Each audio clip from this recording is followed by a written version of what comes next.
Hello? Ian. Yo, Wait, I have no audio on my side. what the heck? I literally got a notification and it said my audio was removed. It was removed? Yeah. Now, audio removed means can mean you in the studio, you're just not able to speak on mic. But you can't hear nothing at all. No, like my volume's all the way up. Like I have complete silence on my side. Alright, this is not good, and I'm gonna have to gotta figure out what the heck is going on. I couldn't hear y'all beforehand, and when I got that notification that I was removed.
Oh, all right. I think we are live. It is Friday, December 27th, 2024, the second day of Kwanzaa, Kujichagulia. Of course, Kujichagulia, the second principle of Kwanzaa, means to define for ourselves, to name for ourselves, to create for ourselves, and to speak for ourselves, instead of being defined, created for, spoken for by other people. Self-determination, today's principle. I'm Greg Carr, holding it down for Brother Roland Martin, who is on a much needed break, very temporary. You'll see him back next week. And here's what's coming up tonight on Roland Martin Unfiltered, streaming live on the Black Star Network.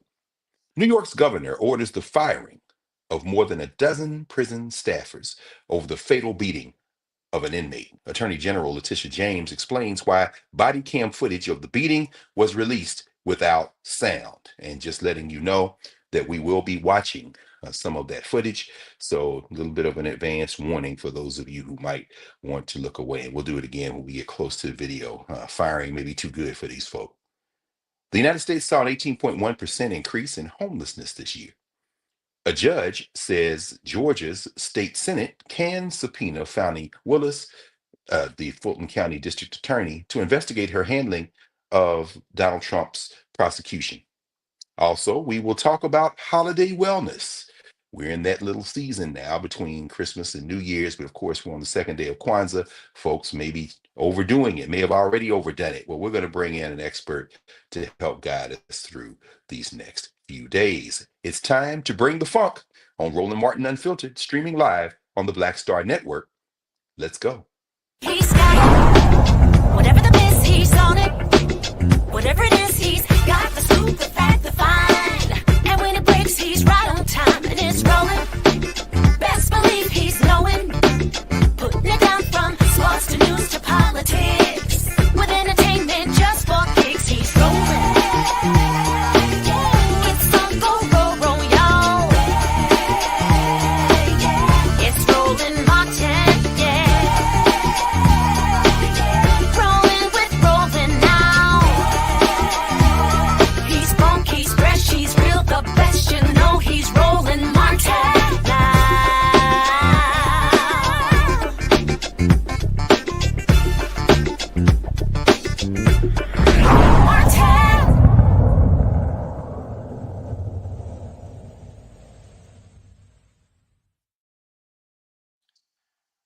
Man beaten in a New York prison this month was repeatedly hit by correction officers while in handcuffs, struck in the chest by a shoe, then lifted by the neck and dropped.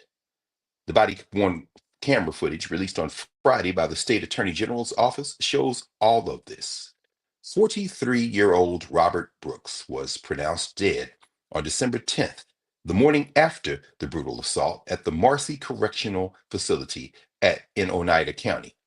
At least 14 workers implicated in the attack will face termination, according to New York Governor Kathy Hochul, who said she was, quote, outraged and horrified by the videos of the, quote, senseless killing, end quote. The footage made public Friday by New York Attorney General Letitia James showed correction officers repeatedly punching Brooks in the face and groin as he sat handcuffed on a medical table. Let's hear from New York Attorney General Letitia James now. Here's what she said before the release of the 4 videos. Today, my office is releasing video from the investigation into the death of Mr. Robert Brooks. Mr. Brooks had been incarcerated at Mohawk Correctional Facility and was transferred to Marcy Correctional Facility on December 9th. During the incident, he was handcuffed with his hands behind his back. He was pronounced dead at Wynn Hospital in Utica on December 10th. I do not take lightly the release of this video, especially in the middle of the holiday season. But as Attorney General, I release these videos because I have a responsibility and duty to provide the Brooks family, their loved ones, and all New Yorkers with transparency and accountability. My deepest condolences go out to Mr. Brooks's family. Under New York law, my office investigates every case in which an officer of the law, including a correctional officer, may have caused the death of a civilian. On December 16th, my office announced that it had opened an investigation into Mr. Brooks's death. As in every case, the attorneys and investigators in my office are conducting an exhaustive review of the facts and the evidence. As Attorney General, you have my word that we will use every possible tool available to us to investigate this death thoroughly and swiftly. As part of the investigation, my office obtained video from body-worn cameras that 4 of the correction officers were wearing at the time of the incident. The 4 officers had their body-worn cameras powered on, but did not activate them. So their cameras were recording video in standby mode without recording sound. My team met with Mr. Brooks's family earlier this week, and they viewed the footage. These videos are shocking and disturbing, and I advise all to take appropriate care before choosing to watch them. We are releasing 8 videos today from 4 officers' body-worn cameras.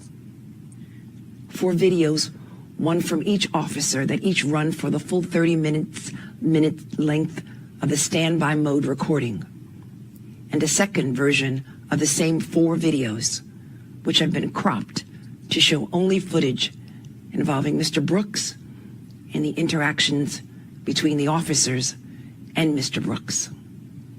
Again, I encourage taking caution before viewing. I want to reiterate that we are investigating this case thoroughly and using every tool at our disposal to ensure that there is transparency and accountability for the events that preceded Mr. Brooks's death. I also want to make clear that this video and the conduct of these officers should not reflect poorly on the work and professionalism of the countless correction officers and correctional facility nurses throughout the state who go to work every day to protect and serve those in their care. Okay, as Attorney General James said, the videos are hard to watch. She cautions us to, quote, take appropriate care before viewing. They have no audio. So we have 4 videos. The first will show in its entirety. Our team, and thanks, Carol, our team is telling us that the first video from Correction Officer Michael Along's body cam is little in the vicinity of a minute, just a little over a minute long. In it, Brooks is being brought into the facility like an animal. Team, can we watch the first of the 4 videos?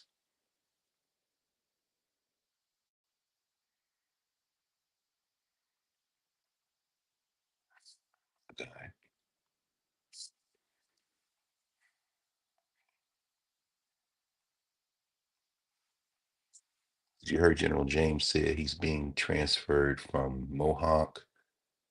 This is the United facility. It's like just another day at the office for these folks. Nobody's expressing any shock from all these puffed up guys with American flags on their shoulders, milling about.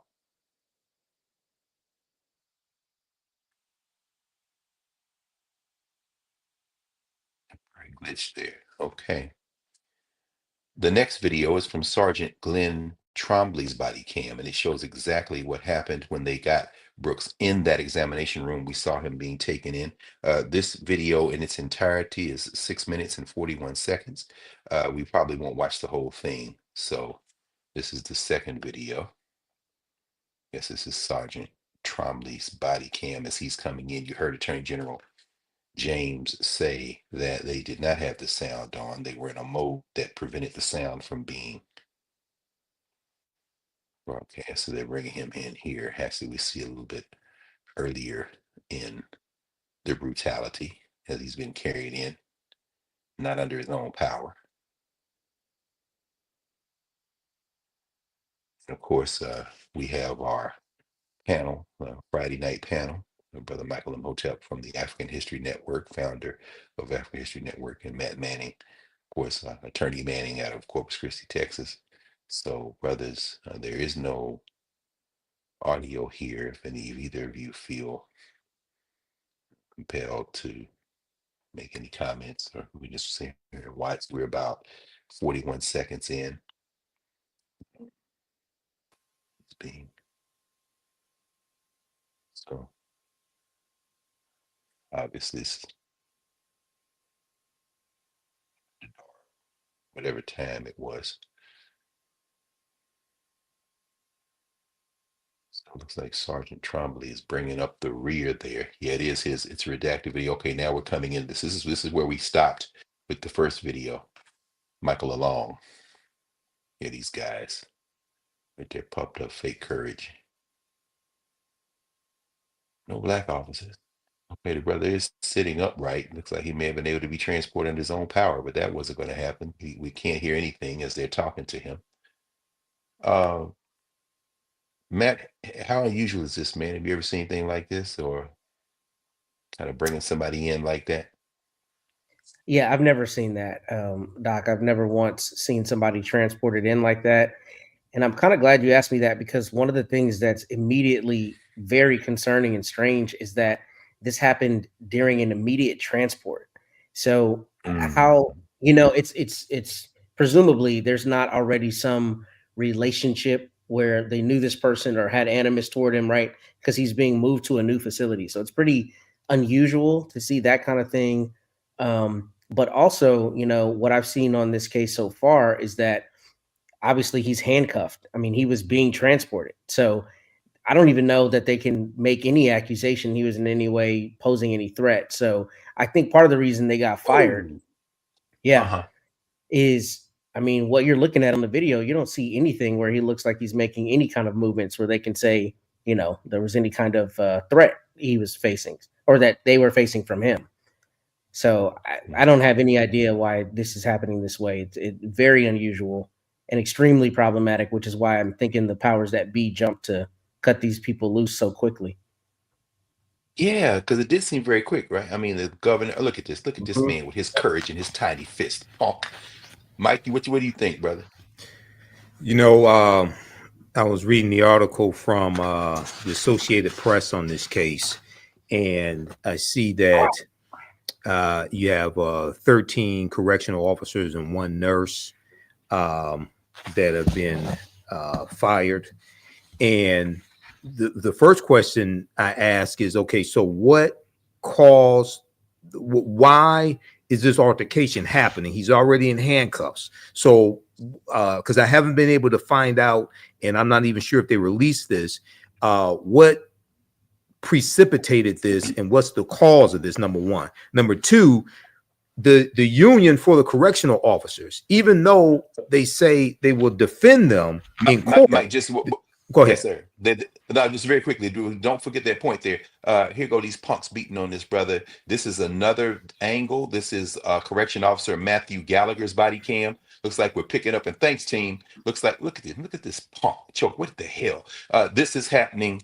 This looks like it's picking up right around the same time that we paused Trombley's body cam. So this is Gallagher, correction officer Matthew Gallagher, picking up from there. And then after this, we'll see a little bit from Michael Fisher. But go ahead, Mike. You're about to talk about the union, the police union. Yeah. The union said even though they are going to defend the correctional officers in court, they said a union spokesperson said what we witnessed reviewing the body cam footage is incomprehensible, to say the least, and certainly not reflective of the great work that the vast majority of our membership conducts. But sure. the union condemned this behavior, which is strange for unions, because usually unions, like we've seen numerous police shootings, and the unions say the police officers fear for their lives, the police officers did nothing wrong, things like this. But here the union is admitting that the officers did something wrong, and the actions of the correctional officers is incomprehensible. So but it seems pretty banal to me. I mean, Mike, it sounds like what you said, Matt. They cutting them loose, or trying to at least, to perhaps, and with all due respect to General James, who's doing an incredible job. She is part of law enforcement. And look at this punk. Looks like perhaps that, I don't know if that was the nurse, the man that came in and what appeared to be some kind of medical, and there he is again, who's also being cut loose. But one of the striking things about this absurd display of white nationalism is the banality.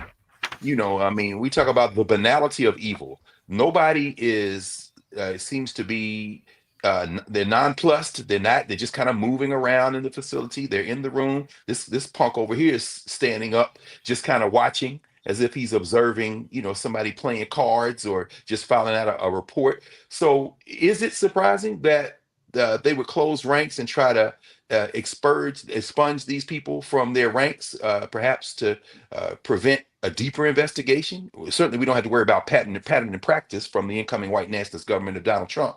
So you won't have Kristen Clark involved in this. But I don't know. I mean, was that one of the points you were trying to make, Matt? In fact, that perhaps this is why they move so fast. I mean, is this an outlying incident? We have no way of knowing, but I don't think any of the three of us are surprised at what Well, let me be exceedingly clear, Doc. This is not an outlying incident. This happens every day. I've had cases just like this, right? What is an outlying incident is having it recorded as clearly as you're seeing on a body cam. So this happens to inmates everywhere across the United States. But what is an aberration here is that they've moved so quickly to, terminate their employment, because to Michael's point, the unions closed the phalanx ranks just kind of as a matter of course. So for them to say, hey, we think this is a bridge too far, that's a little bit unusual. But what I still don't understand is anything that makes any sense behind any use of force against this brother, because as you probably know, you have a 14th Amendment right to refuse medical care. So let's just go with the idea that, like, let's say this brother was being, intaked, and they said, hey, you got to go to the infirmary. And he said, I don't want treatment. I mean, prisons have certain rules, but constitutionally, they can't even force him to take medical treatment. So I'm interested in seeing what the story is going to be about why they felt force in any way was justified, because he clearly wasn't posing any threat. And that's why I think somebody over there in risk management said, cut them loose as soon as possible, because this is going to be nothing but damage control, because this brother died, right? So there's going to be, people on the chopping block. And I think that's the reason behind it, but not a moral reason. It's not because they care. It's because they're concerned about the backlash that they knew was coming. Yeah, and thank you for affirming what I think we all kind of know one another, but you have the firsthand experience there on the front line that this happens every day. And Mike, I'm gonna ask you in a minute to put this in some historical context, what we're seeing as well, if you don't mind. But I want to ask you just one follow-up question very quickly, Matt. And that's in relation to how much of the explanations, how much of an investigation into the circumstances and what have, how much do you think we will ultimately find out? And are they trying to head some of that off by letting these guys go quickly? I guess there'd probably be a civil lawsuit though, huh? Oh, there will definitely be a civil lawsuit. And the good thing is this is in the Second Circuit, which is not the Fifth Circuit where I practice, right? It's among the circuits where plaintiffs actually have a chance. But I think this is more a political thing. I think the governor and the powers that be want to get in front of the bad press. But I think there will be a DOJ prosecution on this because this is so clear. I mean, you got a nurse sitting there kicking him in the stomach and in the groin area, and this man's restrained. I mean, just as per se excessive force. And I think you'll see some heads roll on that. But the problem is this is a pervasive issue. This kind of thing happens every day in prisons. And we need to change the system so that people who don't have it caught on body cam have a chance to vindicate their rights as well.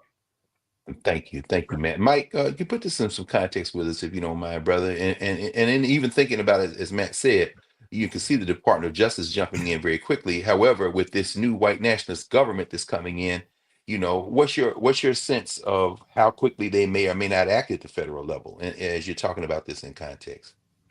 Oh, well, the Trump administration is going to do absolutely nothing about this at the federal level. I mean, keep in mind, Donald Trump, for the 2024 campaign, Donald Trump said basically he was going to unleash the police, and he was going to give police officers 100% immunity against criminal prosecution for doing their jobs. All right. So and then if we go back and look at what happened during the first Trump administration, we know that his two attorney generals, Jefferson Beauregard Sessions III and William Barr, they basically stopped doing investigations into patterns and practices of police departments. There were about 23 under the 8 years of Obama. There was only one under Donald Trump. And when Jeff Sessions, his first attorney general, became attorney general, Jeff Sessions tried to back out of the consent decree that the Baltimore Police Department and the Chicago Police Department entered into under the Obama administration. So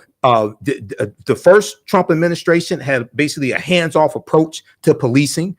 This one will do the same thing. And remember, Donald Trump in 2024, he said there needs to be one really bad, I think he said bad hour or bad day where the police just go crazy and go crazy on all the criminals. Okay. Now, I don't think he's going to talk about the criminals that surround Donald Trump. I don't think he's going to talk about those criminals. Okay. I don't think he's talking about the grifters. Right. But this is what you see. So Donald Trump encourages this. This is the same guy in when he was president before. He said, if you have somebody and you putting them in the car, in the police car, don't say, watch your head, things like that. So he doesn't care. And lastly, remember, this is the guy that brought back the federal death penalty. The last 6 months he was in office and had 13 people executed, including 5 African Americans, when there had only been 3 people executed at the federal level over the previous 60 years. So these Absolutely. Are things that Donald Trump likes. Well, I tell you what, actually it was a week ago today, wasn't it, brothers, that the white nationalist governor of Missouri, Mike Parson, was able to help his friend Eric Divanakari get out of prison after his rampages. He had been in prison, so this is on the week anniversary. Yes. We get this video. So I think you may be right, Mike, Matt. We're gonna come back in a minute. We're gonna take a break for a moment, and I think folks will have a chance to kind of process some of what we saw. Thanks again, Carol. That last video, that last piece was the third of the videos we saw of the 3. That was Michael Fisher's body cam. So this is Roland Martin Unfiltered here on the Black Star Network, where we will be right back.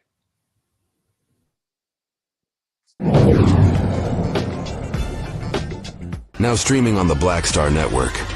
I was challenged by my uncle early on. Before I even had a career, like I was maybe 8 years old, and my uncle said, what do you want to do? And I told him I wanted to be a rapper. And he said, okay, well, I don't know anything about the music business, so what you should do is learn everything there is to know about the music business and I'll make sure that you have the resources to push you through. And so I went and bought books, All You Need to Know About the Music Business, Hit Me In. I just went and bought a bunch of books, just started reading as a 10-year-old, just reading. And so I learned, all things licensing, mechanical rights. I learned about publishing, learned about how composition is broke up into two pieces, the writer's portion and the producer's portion. But by the time I actually learned, I came back and I was ready to okay, I got it. He was going to prison. So I had all this information. All this knowledge. All this knowledge. You like, well, what am I going to do with it now?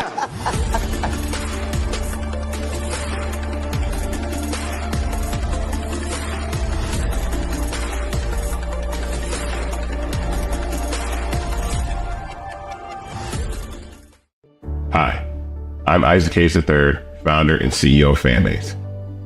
Fanbase is a free to download, free to use, next generation social media platform that allows anyone to have followers and subscribers on the same page. Fanbase was built through investment dollars from equity crowdfunding from the Jobs Act. People just like you help build Fanbase, and we're looking for more people to help build Fanbase. We are currently raising $17 million in a Regulation A crowdfund on Start Engine. We've already crossed $2.1 million, but we're looking to raise more capital from people just like you that deserve the opportunity to invest in early stage startups without having to be accredited investors.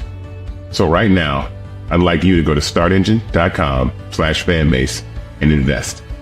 The minimum to invest is $399. That gets you 60 shares of stock in Fanbase right now, today. And then use Fanbase to connect with friends, grow your audience, and be you without limits.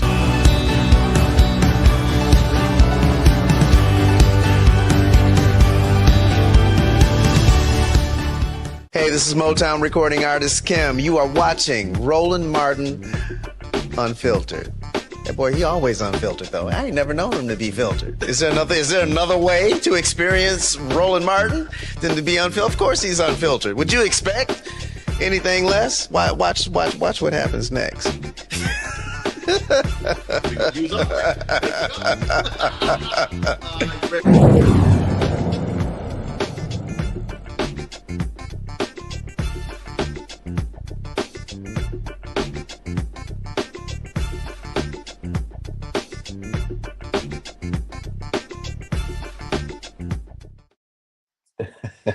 That cracks me up every time I see it. Kim is right. Is there any other way to experience Roland Martin other than unfiltered? Roland's taking a much needed break. I'm sure wherever he is out there in the world getting a little bit of rest, there is no filter there as well.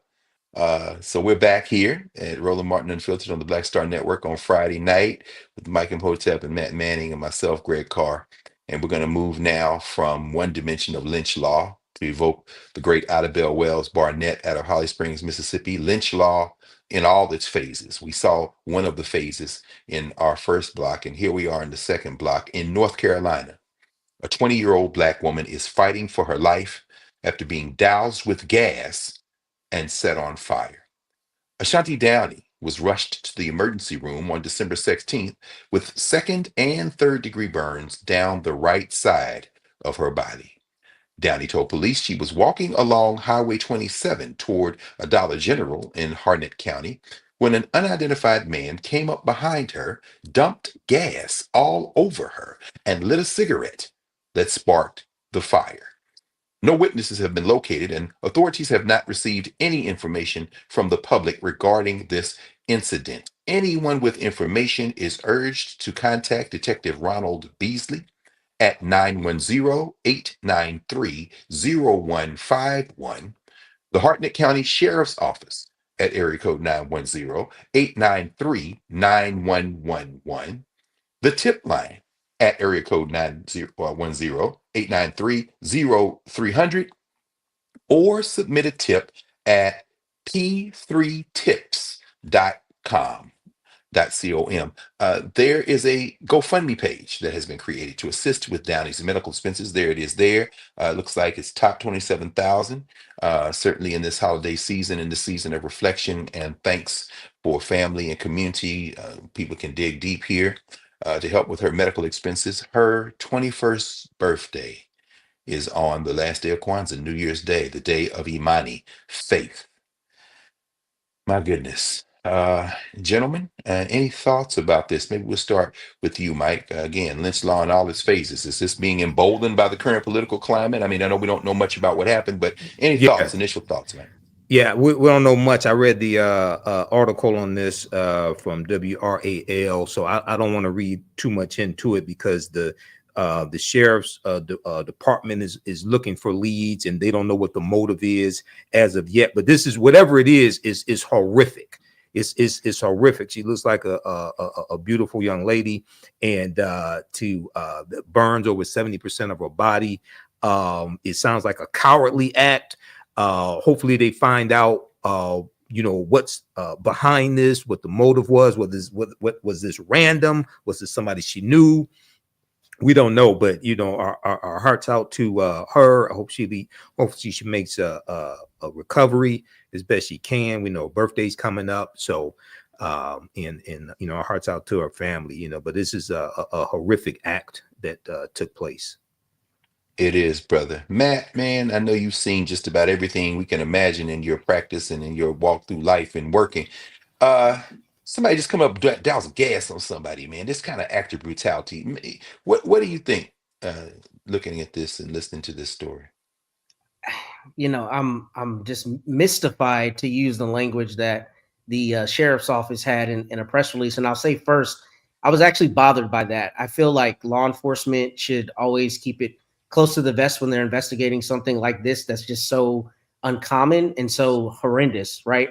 They need to say we're actively investigating, but it made it sound like they were throwing their hands up. And I don't think that's the right way to approach it. I will say that this is not the kind of thing that happens, randomly most of the time, but it sounds like what she told investigators here is that it was a man who randomly came up. So hopefully there is footage at the Dollar General or nearby locations, because usually what you find in this circumstance is they're going to be able to find that he bought gasoline in a receptacle at a nearby gas station, right? Or maybe somewhere close in the vicinity. And hopefully through the investigation, they can really figure out, kind of piece together where he was before and what happened, because presumably if she's walking along, unless she was picked up by somebody, there should be camera footage of vehicles passing nearby. So hopefully they do a thorough investigation and find it. But more importantly, I'm hoping that the DA's office makes this one of those cases where they don't offer any deals. They swing for the fences and put this person in prison for as long as North Carolina law allows, because this is just horrendous.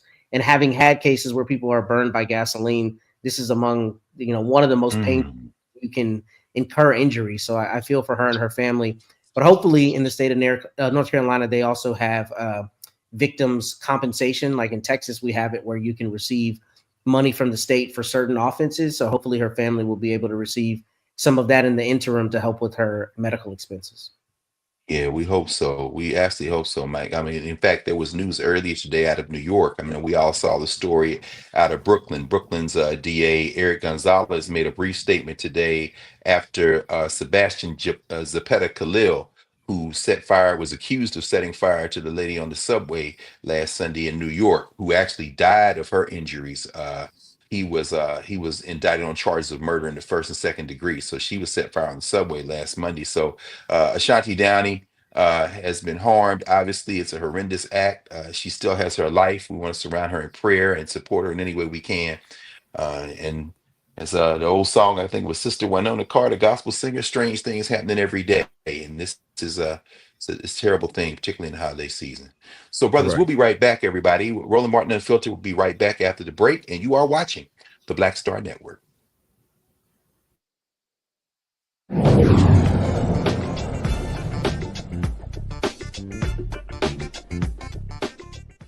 Hi, I'm Isaac Hayes III, founder and CEO of Fanbase.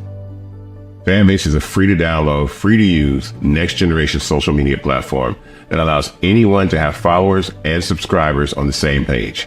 Fanbase was built through investment dollars from equity crowdfunding from the Jobs Act. People just like you help build Fanbase, and we're looking for more people to help build Fanbase. We are currently raising $17 million in a Regulation A crowdfund on Start Engine. We've already crossed $2.1 million, but we're looking to raise more capital from people just like you that deserve the opportunity to invest in early stage startups without having to be accredited investors. So right now, I'd like you to go to startengine.com/fanbase and invest. The minimum to invest is $399. That gets you 60 shares of stock in Fanbase right now, today. And then use Fanbase to connect with friends, grow your audience, and be you without limits.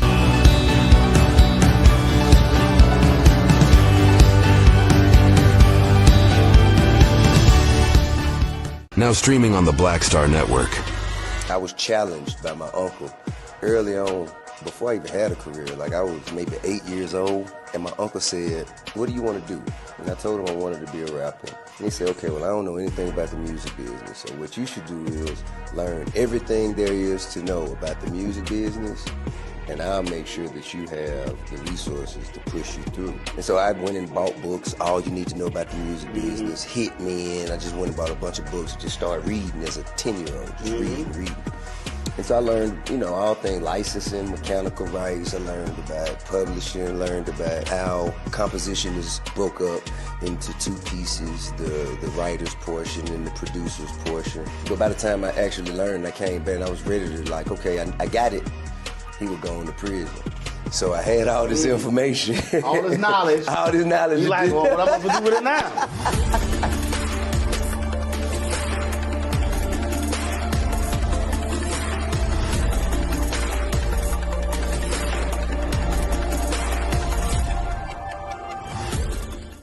Now that Roland Martin is willing to give me the blueprint, hey, Cyrus, I need to go to Tyler Perry and get another blueprint because I need some green money. The only way I can do what I'm doing, I need to make some money. So you'll see me working with Roland. Matter of fact, it's the Roland Martin and Cheryl Underwood show. Well, should it be the Cheryl Underwood show and the Roland Martin show? Well, whatever show it's going to be good.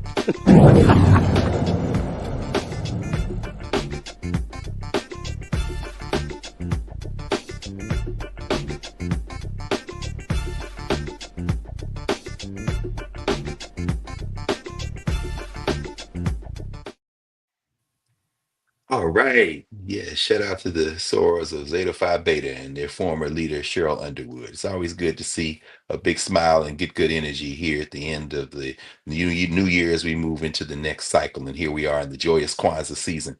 Let's turn our eyes and our attention to the state of Mississippi.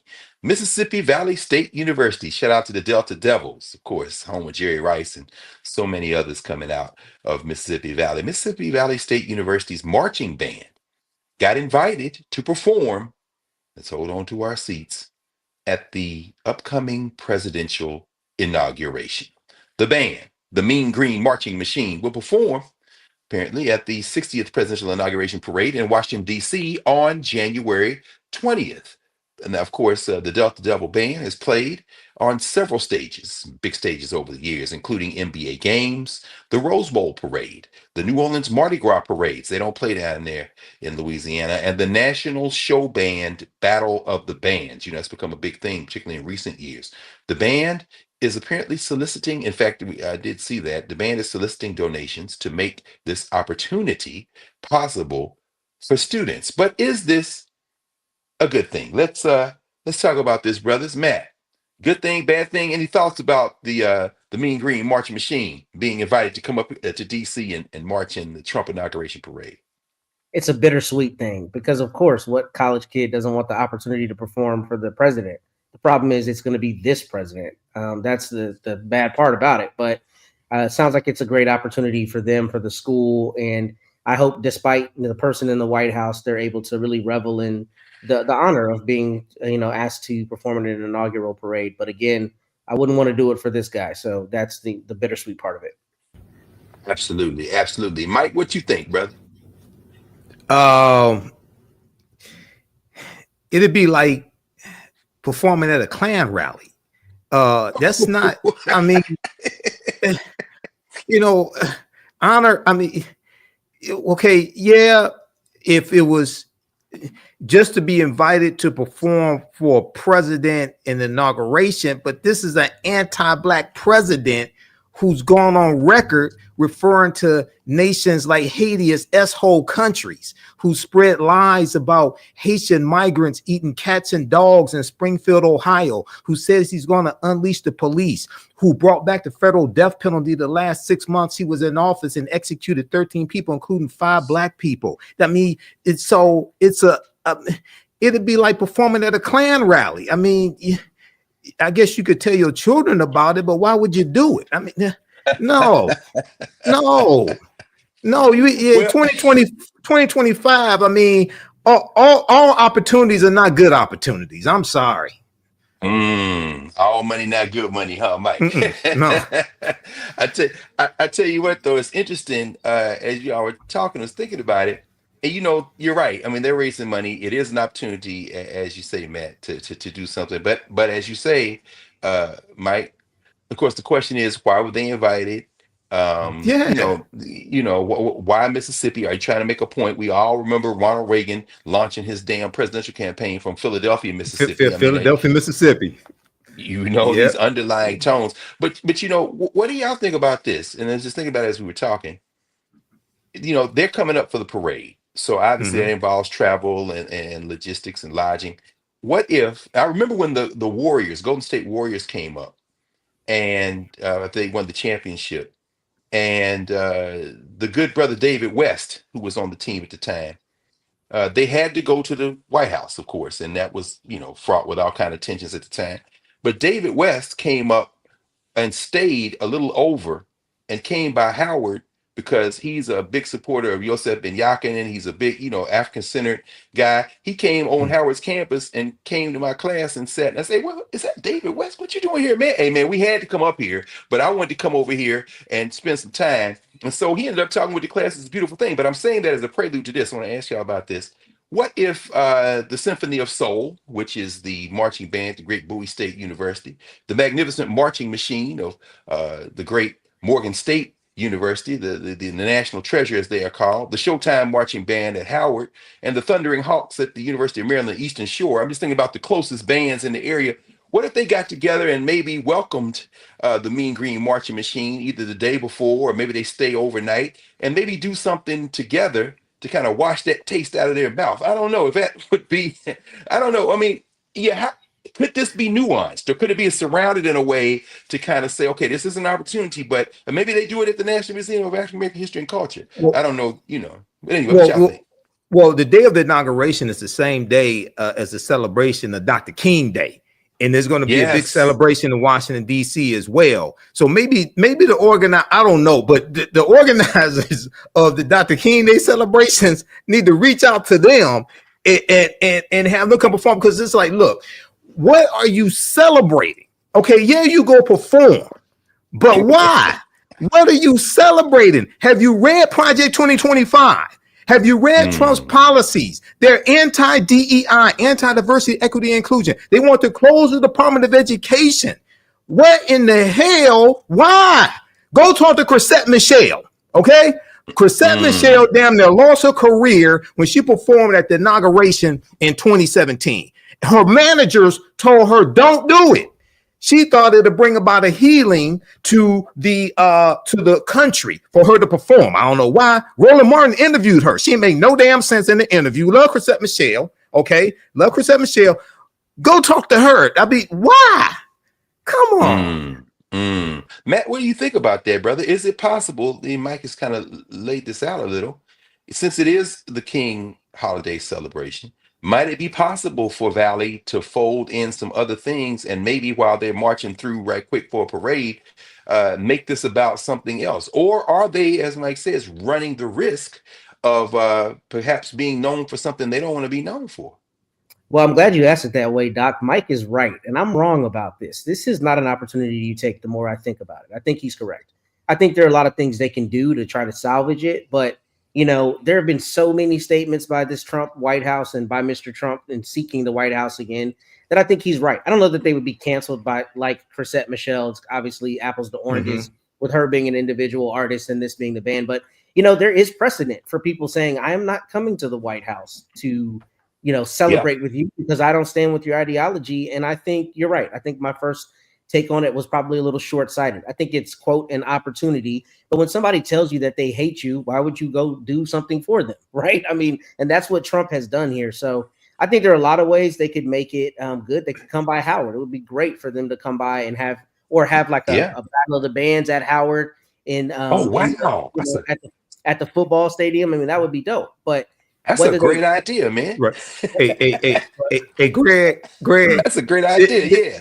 The Mississippi State Valley Band. Go talk to Benny Thompson. Go talk to Representative Benny Thompson from Mississippi, who headed up the January 6th committee. Okay. Well, and filed a lawsuit against Donald Trump, Rudy Giuliani, and others using the Ku Klux Klan Act of 1871. Filed a civil lawsuit, right? Because of statements, derogatory statements they made against Benny Thompson and others. Don't forget Shay Moss and Ruby Freeman. Okay, how he put their lives in jeopardy with the lies they told. No, y'all need to rethink this. Well, and on top of that, you know you're being used as a pawn because what everybody knows is what you said, right? So I think that's really what Michael put into focus for me, and I was a little short-sighted in my first answer because you've already told us you hate us. So the whole reason for you to call us is to say, I don't really hate them Negroes to say it the way I said I did the previous 200 times. So, you know, you're playing into that. I do recognize that there will be some people who will be, you know, like, man, this is the president of the United States. We have to take this opportunity. And I get that as a thought kind of in a vacuum. But when somebody tells you they hate you, take them at their word and don't go do something for them. So I think it's true. The more I think about it's true.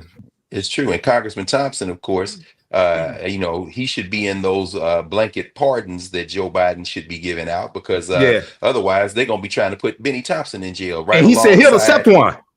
He said he'll accept one. Yeah.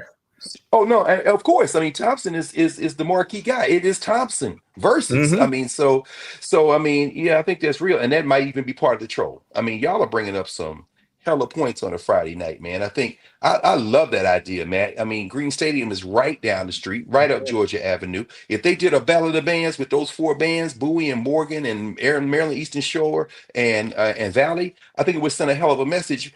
And you know, it's interesting because this might be the opening salvo of the conflict, of the real battle with the Trump administration. And it wouldn't be ironic that a little band out of the Mississippi Delta Valley, which has been known up to now for most people for Jerry Rice, might be known for either leading the resistance or bowing down. And God knows, I hope it's the former. So I share that feeling, man and Mike. So we'll be back in a moment here on the second day of Kwanzaa. Kujichagulia, self-determination. All right, Valley, Kujichagulia, self-determination. We'll be back in a moment here on the Black Star Network with Roland Martin Unfiltered. Back in a moment.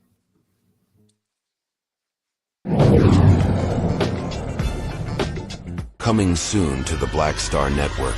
For y'all, when you're on that stage or when you're and you're seeing 2 and 3 or 4 generations in the audience, that's got to speak to you about the power of what y'all have become. Oh, most definitely. I think we were doing our show before our break, and remember, I was watching this kid. I could not take my eyes off him because he was about 9 or so. He was sitting in the front row with his over on the right hand side. Yes.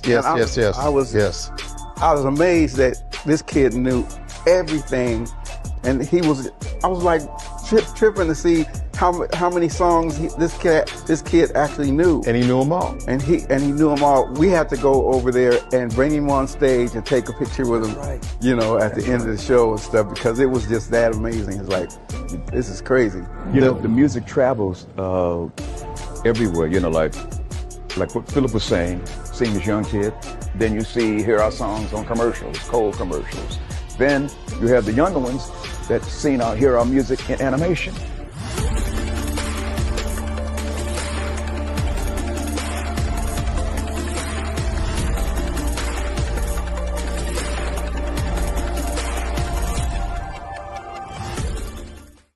Hi, I'm Isaac Hayes III, founder and CEO of Fanbase. Fanbase is a free to download, free to use, next generation social media platform that allows anyone to have followers and subscribers on the same page. Fanbase was built through investment dollars from equity crowdfunding from the Jobs Act. People just like you help build Fanbase, and we're looking for more people to help build Fanbase. We are currently raising $17 million in a Regulation A crowdfund on Start Engine. We've already crossed $2.1 million, but we're looking to raise more capital from people just like you that deserve the opportunity to invest in early stage startups without having to be accredited investors. So right now, I'd like you to go to startengine.com/fanbase and invest. The minimum to invest is $399. That gets you 60 shares of stock in Fanbase right now, today. And then use Fanbase to connect with friends, grow your audience, and be you without limits.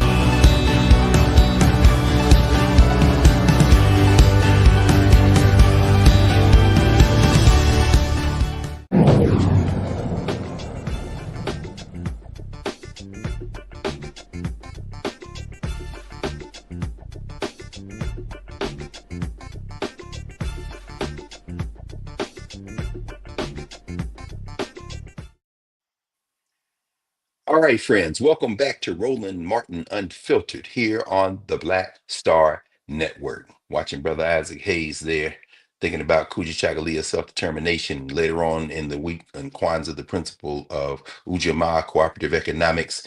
It just feels like it's getting blacker at the end of 2024, preparing for 2025. Good advice, brothers, on Mississippi Valley State University. Looks like the folks who are watching kind of agree. Perhaps they should either miss the bus or just simply say we're not going to come. So let's turn our attention to the cold civil war that seems to be heating up in MAGA land. Have your popcorn and tea ready, Representative Crockett? A MAGA world argument erupted on social media regarding race, immigration, and billionaires versus the working class. Shocked. The conflict started Sunday when Trump named venture capitalist Sriram Krishnan as his advisor on AI policy, artificial intelligence, not to be confused with intelligence. Krishna's appointment triggered an anti-Indian backlash, rather. Shocked again. Anti-Indian backlash? Where's Junior Varsity Vance's wife at this point? Vivek Ramaswamy escalated the conflict with a post on X, blaming an American culture that, quote, venerated mediocrity over excellence, end quote, for the growth in foreign tech workers. Apartheid baby Elon Musk tried to defend this argument by framing it as using immigration to supplement rather than replace American workers. Might, brother, what the hell is going on? They can't look. And somebody, my man Lamont King on Sirius XM this morning. We were on this morning on a morning show, and Mike said, "Man, they talking smack in the layup line. They ain't even got to the game yet. They talking smack, you know." But Mike, what do you make of this, man? Is this a cold civil war heating up in MAGA land? I mean, or what? I think it is, and I saw it coming because wait a second, you're talking about immigrants. Elon Musk is from South Africa. Elon Musk is an immigrant. Elon Musk bought Donald Trump for $277 million. Elon Musk donated $277 million and bought ads and all this stuff, invested $277 million in Donald Trump. He couldn't run for president. He's now a shadow president. You got some Democrats referring to him as President Musk. And then you have Vivek Ramaswamy, who was one of the most spineless people I've ever seen, kissing up to Donald Trump. But what this is all dealing with the H-1B visa program and how it allows immigrants who have highly technical skills to immigrate to the U.S. Well, Elon Musk and Vivek Ramaswamy, they're in the tech industry. They know they need those type of immigrants. And they know that in the U.S., they don't have a heavy emphasis on math and science. They're not dominating in the tech industries like that. And they know they need those immigrants. This is at odds with the non-college educated, white working class people that somehow thought Donald Trump was going to be their white savior, okay, and save the economy and bring down inflation, things like that. And this is coming to a head. Now, there's a song from 2000 by DJ Godfather that comes to mind, "Let Them Hoes Fight." I'm against calling women hoes, but let these hoes fight. No, step back, because this shit about to blow up. My goodness. And of course, MAGA is finding out these hoes ain't loyal. Matt, what do you think? Anyway, and of course, we're not talking about women, we're talking about paid hired guns in this case. Yes. And these two hired guns ain't loyal to you hillbillies in the hillbilly horde. Matt, what's your thoughts on this, man? Well, first off, I like how you came off the alley oop, Doc. I like the loyal. Oh no, brother. In any event, it's funny, man, because you can't be a patrician and a populist at the same time.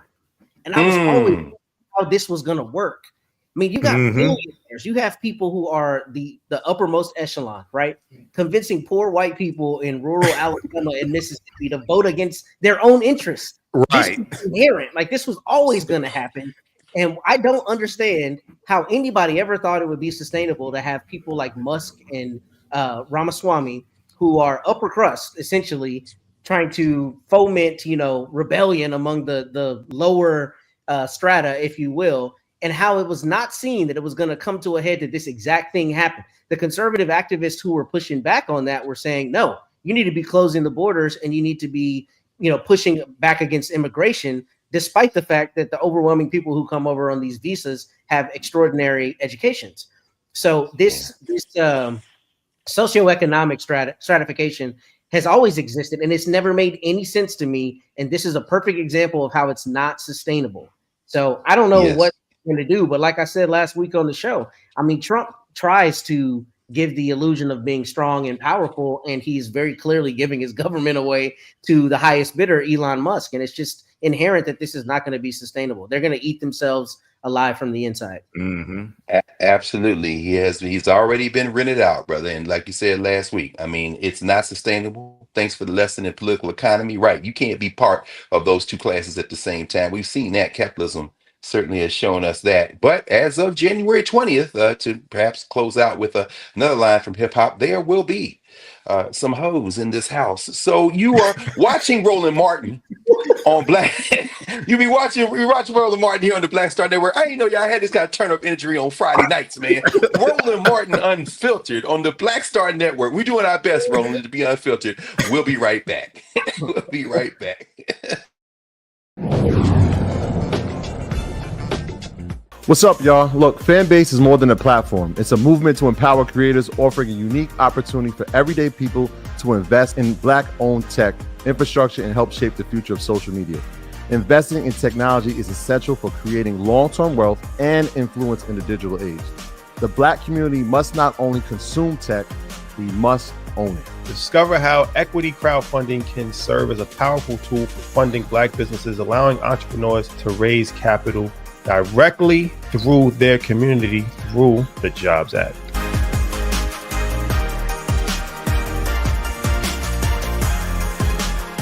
Now streaming on the Black Star Network. I was challenged by my uncle early on, before I even had a career. Like, I was maybe 8 years old, and my uncle said, "What do you want to do?"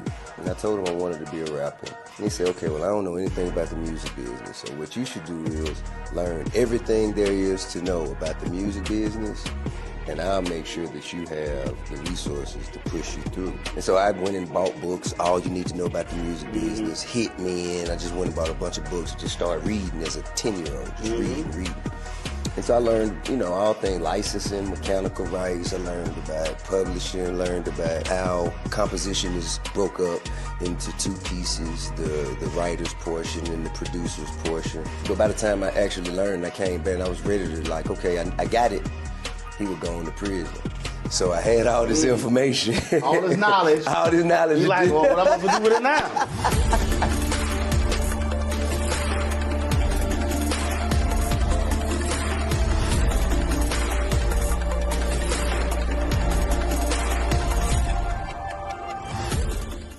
This is Tamala Mann. And this is David Mann. And you're watching Roland Martin Unfiltered.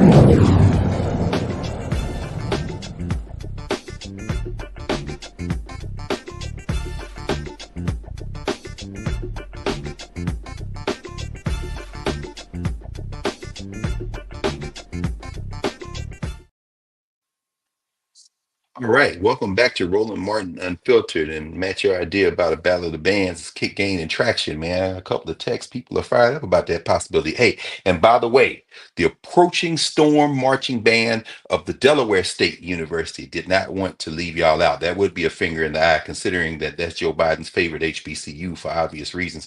And shout out to Deshaun Jackson, apparently the new football coach at Delaware State. These Negroes trying to have a rebellion over these HBCUs, man, bringing these cats in. Let's turn our attention here in the winter months here in the United States to the most vulnerable, many of the most vulnerable in our population here in this country. The United States saw an 18.1% increase in homelessness this year. The United States Department of Housing and Urban Development blames the rise on a lack of affordable housing, devastating natural disasters, and a surge of migrants. 23 out of every 10,000 people in the United States are homeless, with Black people overrepresented among the population. No surprise there. Family homelessness more than doubled in 13 communities impacted by migrants, including Denver, Chicago, and New York City. The increase in the homeless population, or the unhoused population, over the past 2 years contrasts with the success the United States has been having for more than a decade. Matt, you down there in a little bit more seasonable climb, but still, we see people on the streets everywhere in this country. Any thoughts on this crisis and how we might be able to address it? Yeah, and I'll keep it short. I mean, first, an 18% increase is huge. I mean, that's a big number. And the way my understanding is that they do this point in time is they count the number of unhoused people on a specific day at a specific time. So to have an 18% increase in 1 year is really astronomical to me, right? I mean, if you think about that increase, it's pretty substantial.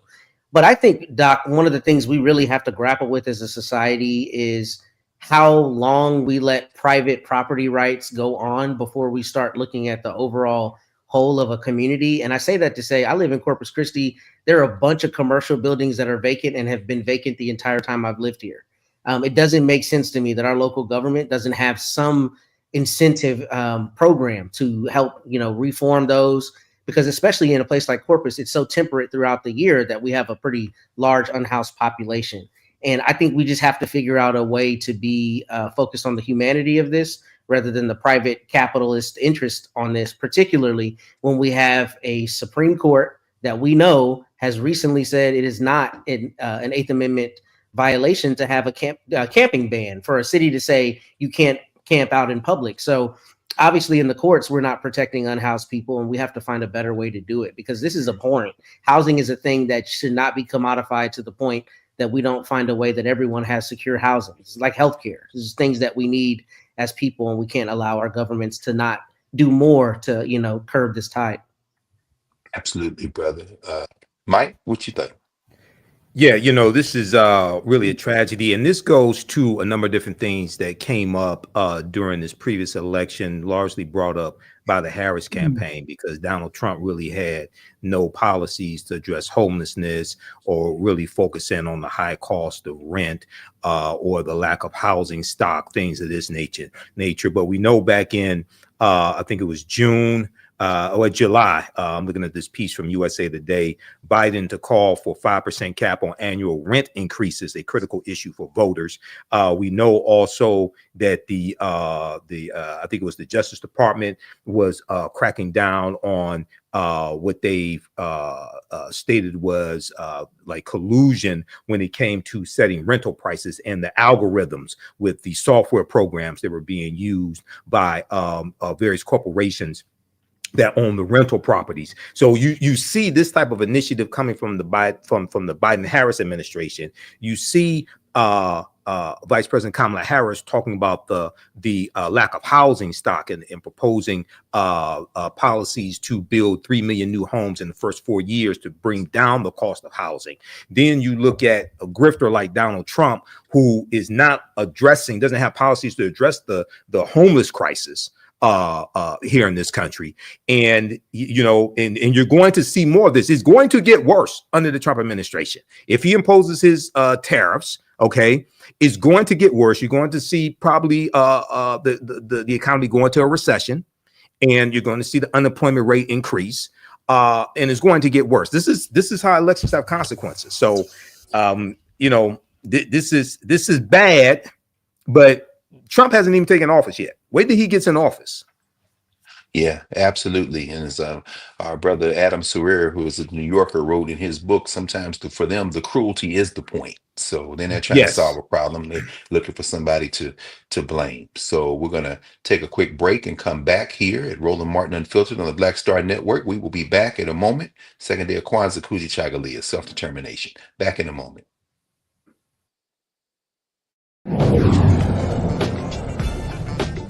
Now streaming on the Black Star Network. I was challenged by my uncle early on, before I even had a career. Like I was maybe 8 years old, and my uncle said, "What do you want to do?" And I told him I wanted to be a rapper. And he said, "Okay, well, I don't know anything about the music business, so what you should do is learn everything there is to know about the music business, and I'll make sure that you have the resources to push you through." And so I went and bought books, All You Need to Know About the Music Business, Hit Me In. I just went and bought a bunch of books and just started reading as a 10-year-old, just reading. And so I learned, all things licensing, mechanical rights. I learned about publishing, learned about how composition is broke up into two pieces, the writer's portion and the producer's portion. But by the time I actually learned, I came back and I was ready to okay, I got it. He would go into prison. So I had all this information. All this knowledge. All this knowledge. You like, well, what am I going to do with it now?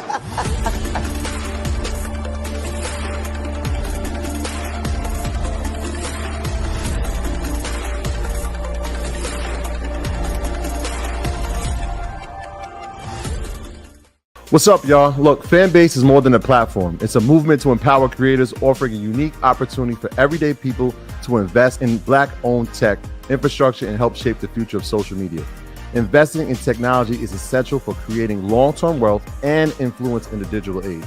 The Black community must not only consume tech, we must own it. Discover how equity crowdfunding can serve as a powerful tool for funding Black businesses, allowing entrepreneurs to raise capital directly through their community through the Jobs Act.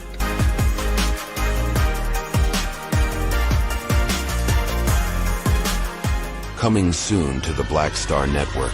But y'all, when you're on that stage or when you're and you're seeing 2 and 3, 4 generations in the audience, that's got to speak to you about the power of what y'all have become. Oh, most definitely. I think we were doing our show before our break, and remember, I was watching this kid. I could not take my eyes off him because he was about 9 or so. He was sitting in the front row with his over on the right hand parents. side. Yes. I was amazed that this kid knew everything, and I was like tripping to see how many songs this kid actually knew. And he knew them all. And he knew them all. We had to go over there and bring him on stage and take a picture with him, at the end of the show and stuff, because it was just that amazing. It's like, this is crazy. The music travels everywhere, like what Philip was saying, seeing this young kid, then you hear our songs on commercials, cold commercials. Then you have the younger ones that hear our music in animation.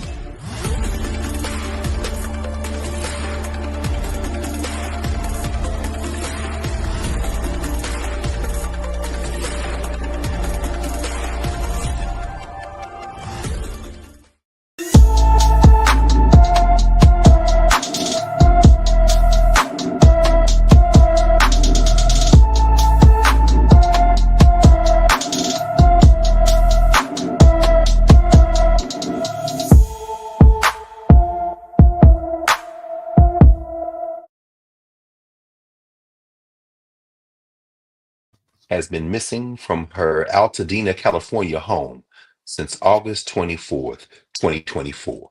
The 15-year-old is 5 feet tall, weighs 109 pounds, with black hair and brown eyes. Anyone with information about Leilani Collins should call the Los Angeles, California Sheriff's Department at area code 626-798-1131.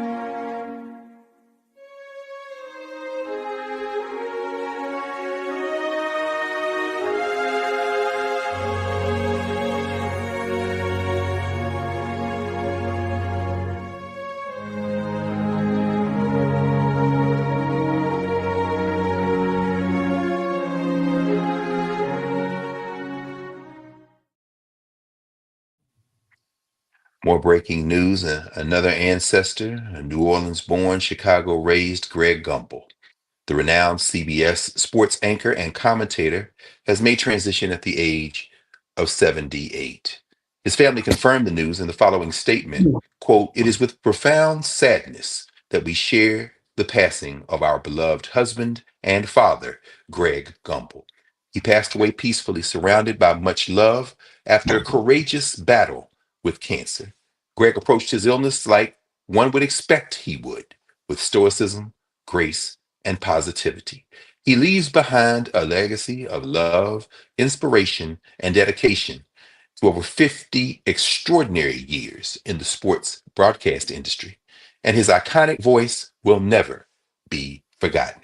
Greg's memory will forever be treasured by his friends, his family, his dearest friends, his colleagues, and all who loved him," end quote. Marcy and Michelle Gumbel. Gumbel served as a play-by-play announcer and studio host for CBS Sports and spent years on air for NBC Sports. He won legions of fans with his work, hosting coverage ranging from the NFL Today to several Super Bowls and Olympic Games. Greg Gumbel, an ancestor at 78. A judge has ruled that the Georgia State Senate can subpoena District Attorney, Fulton County District Attorney Fani Willis to investigate whether she engaged in misconduct during her prosecution of President-elect Donald Trump. However, Willis is being given the chance to contest whether lawmakers' demands are overly broad. The order filed Monday by Fulton County Superior Court Judge Shakura Ingram says Willis has until January 13th to submit arguments over whether the subpoenas seek legally shielded or confidential information. Ingram wrote that she would issue a final order later, saying what Willis had to respond to. A state appeals court earlier this month removed Willis from the Georgia election interference case after Donald Trump and others, citing a, quote, appearance of impropriety. Yeah, you would be experts on impropriety appearances, wouldn't you? Maybe get Matt Gaetz to weigh in as well. That might not typically warrant such a removal. The Georgia Court of Appeals, 3 Republican judges, said in a 2-1 ruling that because of the romantic relationship Willis had with Special Prosecutor Nathan Wade, quote, "This is the rare case in which disqualification is mandated and no other remedy will suffice to restore public confidence in the integrity of these proceedings." They did that with a straight face and tongues, hopefully firmly in cheek. But of course, you could hear the laughter as they did that. Willis's office immediately filed a notice of intent to ask the Georgia Supreme Court to review the decision. Finally, in this block, and we'll just read this and then ask you brothers to respond to any of the stories that we've just laid out. Federal authorities have charged a Missouri man for making racist threats of physical harm against employees of the National Association for the Advancement of Colored People in late 2023. 62-year-old Daryl Jaspering of Warrenton was indicted with 1 count of transmitting threatening communications and 1 count of interference with federally protected activities. For transmitting threatening communications, Jaspering faces a maximum penalty of 5 years in prison and a fine up to $250,000. Wait, then we got one more in the block. I'm going to read this one so then we can think about this, man. It's a lot going on. And obviously, these people seem to be more and more out of control with this double standard. Let's go to Virginia with a federal jury there. A federal jury in Virginia convicted a prison lieutenant and nurse for ignoring an inmate's medical crisis that led to his death. Former Lieutenant Sharonda Covington and registered nurse Tanya Farley, both of Chesterfield, were on duty at the Federal Correctional Institution in Petersburg, Virginia, in January 2021, when a 47-year-old inmate began showing clear signs of a neurological emergency. Instead of getting help, Covington and Farley ignored the inmate's worsening conditions, leaving him to suffer blunt force trauma from repeated collisions with walls and other objects. Covington was found guilty of violating civil rights and faces up to 15 years in prison. Both she and Farley were also convicted of lying to federal investigators, a charge carrying a maximum 5-year sentence. A third employee, Lieutenant Michael Anderson, previously pled guilty to charges related to the case and is already serving a 3-year prison sentence. Covington and Farley will be sentenced in May 2025. 5. Brothers, any thoughts about any of these stories, beginning with any reflections on the life and career of Greg Gumbel, which I guess young people might not know who Greg Gumbel is. I mean, everything has exploded. There's no more just 3 networks. Sports aren't the events that they used to be in terms of people kind of being guided by commentators. But any thoughts on any of the stories? Yeah, I'll go first, if that's okay. So I'm on Greg Gumbel and Fani Willis. Yeah, I remember Greg Gumbel on CBS Sports as well as NBC Sports. He was a trailblazer. He was in broadcasting for 50 years. He was the older brother to Brian Gumbel. So a lot of us remember Brian Gumbel on the Today Show. But you also had Greg Gumbel, who dominated in sports broadcasting. And he did it at a time when there were not a lot of African Americans in sports broadcasting, especially those who were not former like professional athletes, right? You see a Shaquille O'Neal, or you see some of the ones on ESPN or something like that. But Greg Gumbel was different. So he's an ancestor now. So our condolences to his family. With Fani Willis, she should definitely appeal this. I read the article from the Associated Press, and they're saying that there was this state's appeals court earlier this month, removed her, saying that there's an appearance of impropriety, but they didn't specifically state what the impropriety is. Yes, she had a relationship with Nathan Wade, but the relationship developed after he was brought on to the case, number one. Number two, I went back into my archives and looked at the article from 11alive.com out of Atlanta, Georgia, the news station out of Atlanta, Georgia. And they have an article, "No, it is not against Georgia law for a prosecutor to have a personal relationship with appointee." When you read this, it does not violate Georgia state law for them to be in a relationship. Okay.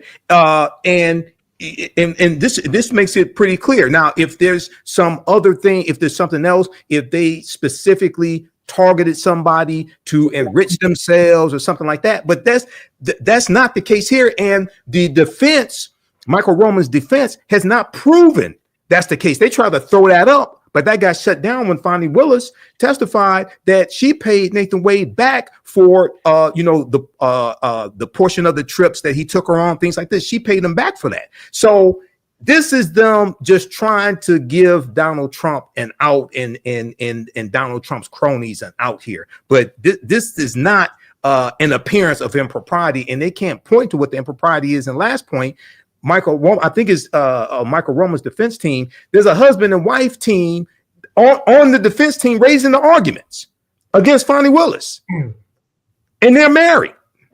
So come on.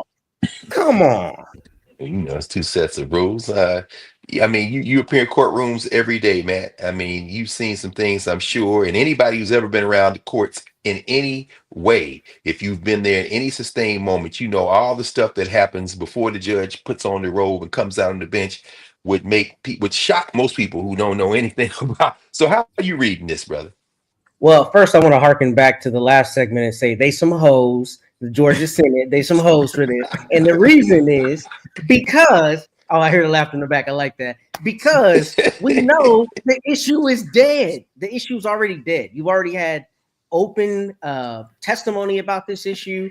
And I'm glad that they at least gave her the carve out to say that the office can say what's privileged or what's not privileged. But this is purely political. This is only to drag her name through the mud and continue attacking her because the prosecution is over. And frankly, at this point, when you have a prosecutor or any lawyer that's involved in a case, they have work product. So the idea that they're going to go through and check her work on something where they've already made this decision is to me purely political, and it's stupid. That's why you're seeing all these self-serving statements about, oh, she needs to come and respond to the subpoenas. But they didn't say that to Trump's people when they were trying to give them subpoenas for January 6th and they were openly disregarding them, right? It seems like that should go both ways, but it obviously doesn't because it's purely political. Now, I also always appreciate the opportunity to say that Michael is longer in the tooth than I am, but I do know Greg Gumbel. I have to say that, every time it's necessary. But I do know Greg Gumbel. I know March Madness. And,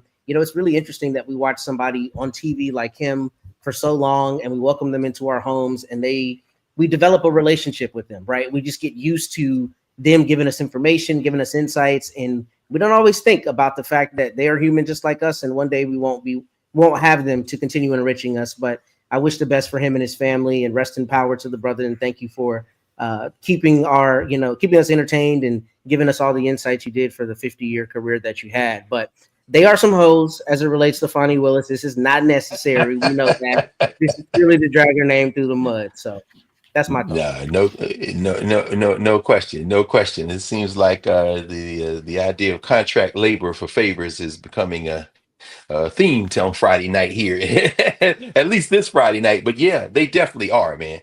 Yeah, we're at an interesting moment. All these ancestors, as you say, that awful day will surely come for all of us. That being said, we're going into uncharted territory. We have been here before, as we know, in terms of being African people in this country. It's going to look a little different this time, though, and it does have a little bit of a feel. You go from the civility of a Greg Gumbel, the kind of way they presented themselves to Gumbel brothers and moving through the space, pushing back barriers, and then you got cats out here threatening the NAACP. You got people out here setting people on fire.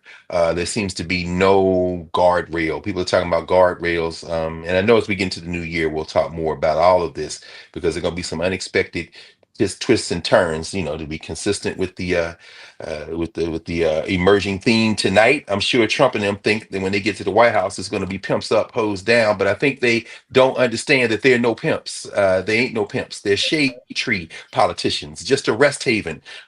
Anyway, I'm not going to go on with the Mac quote. So let's take a pause here for a moment. Roland Martin Unfiltered. We'll be right back here on the Black Star Network, and when we come back, we're going to turn our attention to those of you who may be just emerging from your Christmas meal and getting ready for New Year's revelry, and you might need some slow your roll or some rethinking or some moment of peace to begin to reset. Some of you overdid it day before yesterday. We're going to talk with a professional that's going to help us get through these holiday days ahead. Roland Martin Unfiltered, back here at the Black Star Network in a moment.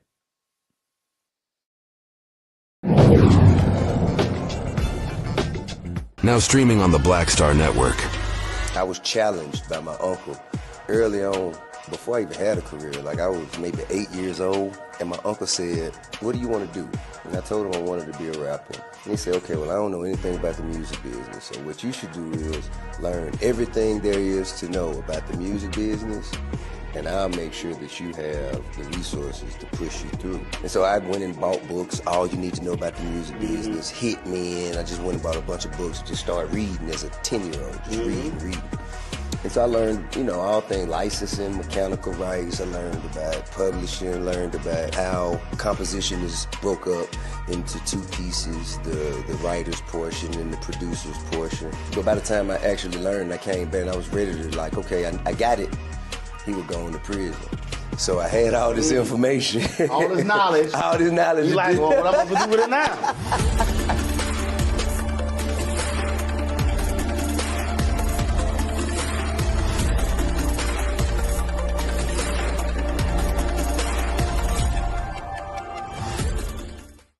Hi, I'm Isaac Hayes III, founder and CEO of Fanbase. Fanbase is a free-to-download, free-to-use, next-generation social media platform that allows anyone to have followers and subscribers on the same page. Fanbase was built through investment dollars from equity crowdfunding from the Jobs Act. People just like you help build Fanbase, and we're looking for more people to help build Fanbase. We are currently raising $17 million in a Regulation A crowdfund on Start Engine. We've already crossed $2.1 million, but we're looking to raise more capital from people just like you that deserve the opportunity to invest in early stage startups without having to be accredited investors. So right now, I'd like you to go to startengine.com/fanbase and invest. The minimum to invest is $399. That gets you 60 shares of stock in Fanbase right now, today. And then use Fanbase to connect with friends, grow your audience, and be you without limits.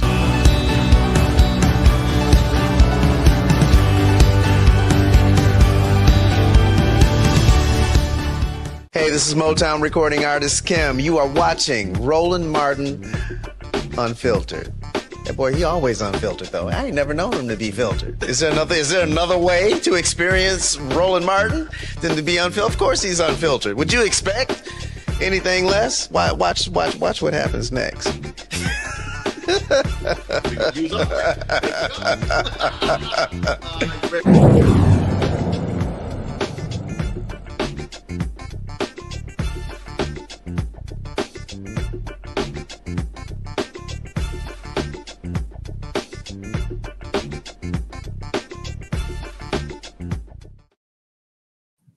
Welcome back to Roland Martin Unfiltered here on the Black Star Network. You see there, download the Black Star Network app. You see it in the scroll there beneath us as we continue. We are in the holiday season, Kwanzaa and Christmas and Hanukkah and all of the various rituals of celebration. And with the holiday season, with this great celebration come a lot of things, including great germs, among other things. According to a KRC research survey, 51% of Gen Zs and 36% of millennials experience FOMO, fear of missing out. Uh, Matt, somebody told me the other day they didn't know what long in the tooth meant. This was one of my students, and I'm like, wow. Well, you're looking at it when you're looking on the screen right now, a little long in the tooth. But I don't have fear of missing out. I have fear of missing sleep. But this is why adopting a routine to stay healthy during the holiday season is essential. So this time last year, we brought in Dr. Reva Kelsey, who's the program director of the Morehouse School of Medicine residency program and associate dean of graduate medical education, to discuss how holiday season wellness unfolds and some things we can do. And so we thought we would bring her back here during the Kwanzaa season, self-determination, Kujichagulia, the night of Kujichagulia, to help us and help ourselves to discuss and to be well during this holiday season. Welcome back to Roland Martin Unfiltered, Dr. Kelsey. Thank you. Thank you for having me. Yes, ma'am. So we know everybody is reveling and having excess, and then there are other people who are isolated, maybe, and maybe have seasonal affective disorder. One of the things you talked about last week, this is a wide open field, and we thought we'd take the back end of the show today to maybe consult with you and get your thoughts on holiday season wellness and the range of things that are involved and some things we should be looking out for and maybe preparing for and trying to do to make ourselves and keep ourselves well during this season. So the floor is yours, Doc. Well, thank you. And this is such an important topic. So thank you for thinking about this on this Friday as we approach the end of the year. Certainly in the holiday season, it is a time for people to come together with friends and with family and loved ones, people we may not have seen in quite some time. And with that comes many things. I mean, of course, with that comes meals and other ways that we engage. It comes visiting both people in their homes and out in other settings. And so it's important for us to maintain some healthy habits when we do that.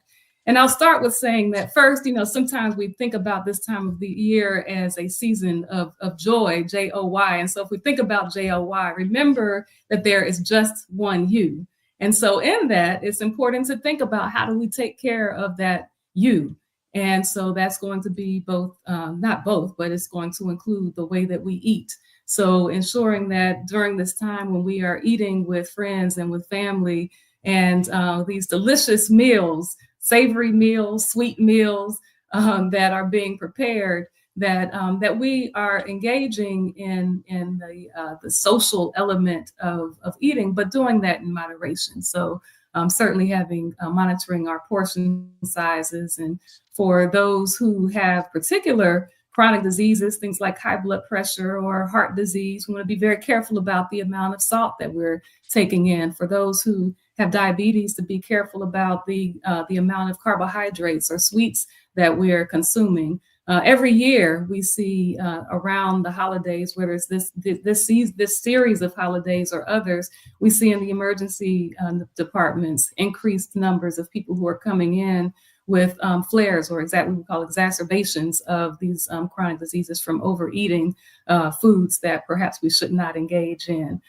We also want to make sure that as we are eating, that we're remembering to exercise, remembering that physical activity actually helps our bodies to respond to the insulin that we produce to help to break down the sugars that we consume. And so exercise is very important. It's important not only for that reason, but also because we know that when we exercise, we release those good chemicals, those happy chemicals that we call endorphins. And so it helps with mood. And as you mentioned, last year we talked about seasonal affective disorder. And so one of the ways that we work on minimizing the sense of feeling down during the holidays that some people do experience is through exercise. We know that spending time with people who we have healthy relationships with. So healthy relationships are an important part of reducing stress. We know that it is important to minimize the intake of alcohol. We know that it's important to avoid tobacco, or for those who smoke, to begin to cut back on smoking, and certainly engaging in other harmful substances. So these are all some of the things that we can do from a health standpoint. Certainly when we think about ways that we fortify our bodies, I talked about decreasing stress, because we know that when we're under stress, that some chemicals, cortisol, hormones, and those things that cause us to feel more stress and cause, as I talked about before, things like diabetes to worsen or to flare, cause our sugar levels to be elevated. It also attacks our immune system. When we're under stress, our immune systems are not functioning as well as they otherwise should. Getting adequate sleep is important. So, we talked about nutrition, we talked about exercise, we're talking about being around people who are with whom we have healthy relationships, minimizing those substances that are going to be harmful substances. And rest is really important also. We know that there are many demands on us generally, but also during the holidays, and knowing that while connecting with people is important for mood, but we also know that when we overdo it, that we don't give our bodies an opportunity to rest. And so rest, just sitting still is important, and then also rest as we sleep, getting about at least 6 to 7 hours of sleep, or for some it's up to 9 hours, 7 to 9 hours. For those, depending on one's body, they require different amounts of sleep. So those are some, kind of some general tips.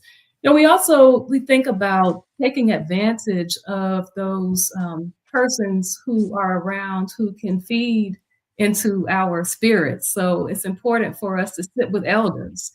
So elders who can share wisdom, elders who can share family stories, elders who can share, some of the lessons that they've learned in life. And as we grow from those, that also becomes opportunities for us to take advantage of this time, that things tend to be a little slow from the standpoint of work, but where they ramp up in terms of our social activities. So make sure that as we are doing and engaging in these social activities, that we are engaging with people who can, again, feed into us, particularly spending some time with our elders. And so those are some very brief things that I would want to mention.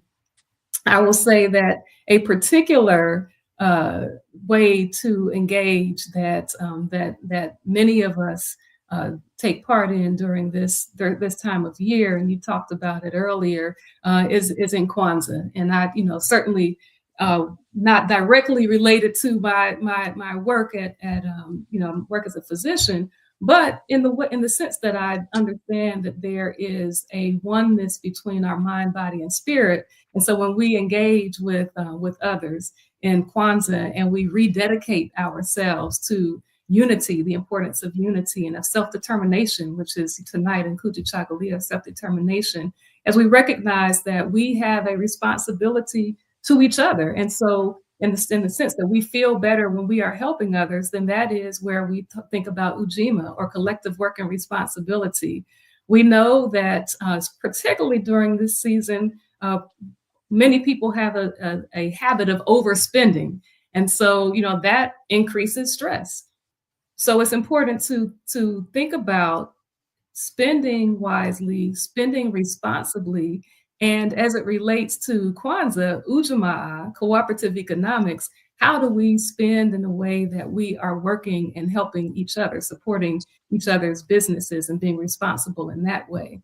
And then as we think about purpose, so purpose is really important, or Nia, which is the next principle of Kwanzaa, purpose is really important, even as it relates to health, because as we understand that we each have a role, we each have a purpose in this life, and each have a purpose as it relates to each other and building our communities. And as we work towards that purpose, as we reach some actualization, self-actualization in that regard, that too actually does feed into positive health, you know, the way that we think about ourselves, and that which is connected again to the way that we feel, certainly. And so Nia does play a role there. And then of course, creativity. So ways in which we are tapping into our creative selves. And as we think about Kuumba as it's expressed in the 7 principles of Kwanzaa, talking about leaving the places where we are more beautiful and beneficial than when we inherited them. So creativity, Kuumba, is so important. And of course, faith, or Imani, you know, believing in ourselves, in our family, in our people. That is just so important. The role that faith plays. And so thank you for that opportunity as you talked in the lead into this, Dr. Carr, as we talked about the principles of Kwanzaa, to speak about the principles of Kwanzaa, but to the fact that you evoked Kwanzaa, even as we think about the time that we spend in this season of holidays, and that health they do, and there's a role that they play in our health, and our health plays a role in our ability to really engage and fully exhibit those 7 principles of Kwanzaa and the other holidays that persons do celebrate during this time. Absolutely. Those would be some of the tips that I would kind of start this discussion with. Okay. Well, thank you, Dr. Kelsey. And we're going to bring in Matt, and we're going to bring in Mike in a moment. But I take a few seconds here to ask you broadly, in that spirit of umoja and unity that you kind of laid out for us. That was an excellent way of weaving in the Nguzo Saba into taking care of ourselves in this season of holiday wellness. You know, I mean, putting others before us, as you said, just one you. Although I suspect Just Say No is probably on about a 1.5 week hiatus, because when you mentioned alcohol and liquor, I'm not sure that there's going to be necessarily a prioritization of being moderate there. But thinking about concern for others, you know, I haven't seen a lot of masks in public these days. I see some elders and some folk. Are we past COVID? I mean, should people be concerned about, you know, that or any other kind of thing because we're talking about mass gatherings, right? I mean, certainly the Kwanzaa celebrations where you are in Atlanta, you know, I mean, yeah, everybody limber up before you try to jump in a dance line at a Kwanzaa. We don't want anybody going to Grady or Meharry or, you know, any of those places. But are we past COVID? Are there some things people should be concerned about when they go out in public? Maybe concern for elders or others? What are your thoughts on that? And what are you seeing? That's a good question. And, you know, really now, so the answer is yes and no. So we are past the point when COVID was as severe as it was when we were introduced to COVID, to the pandemic back in in 2020 and the latter part of 2019. So the form of COVID that we're seeing is generally not as severe. Now, does that mean that people are not being hospitalized and that people do not still die from COVID? No, that's not what that means. There are some people who still are becoming very ill. Generally, people who have pre-existing conditions that make them more susceptible to becoming very ill from COVID.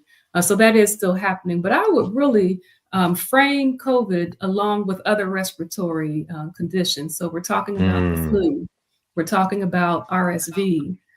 Which we're seeing as well during this season. And so I would really put the 3 of those together as we think about the respiratory illnesses that we can be exposed to, whether we're in small gatherings or larger ones. Certainly in a larger gathering would be more susceptible. And so to that end, then sure, wearing a mask, particularly if you are, have a chronic condition that would that would impact your immune system. Elders, certainly exercising caution is should be considered in that regard as well. So not past it, but I would say certainly the form of or the way that the disease is exhibiting itself, or the symptoms that people are having, are milder now. I would say also to that end, in terms of protecting oneself from all of those respiratory illnesses that I just mentioned, the flu, COVID, RSV, there actually are vaccines for those. And so it's recommended that, the flu vaccine and the COVID vaccine for most people, and then for RSV for those persons who are particularly at risk. And so of course, generally think about that as being a vaccine that young people get, but then now in the elders, so people who are 60 and over, who have other chronic conditions, and then anyone who's over 75 years of age, regardless of their health status, it would be recommended that they get the RSV vaccine also. Thank you for that. Thank you, Dr. And the Kelsey. pneumonia vaccine, I didn't mention the pneumonia vaccine as well. Okay, well, good. In fact, we'll continue. We're going to continue this conversation on the other side of the break, and maybe ask you about timing.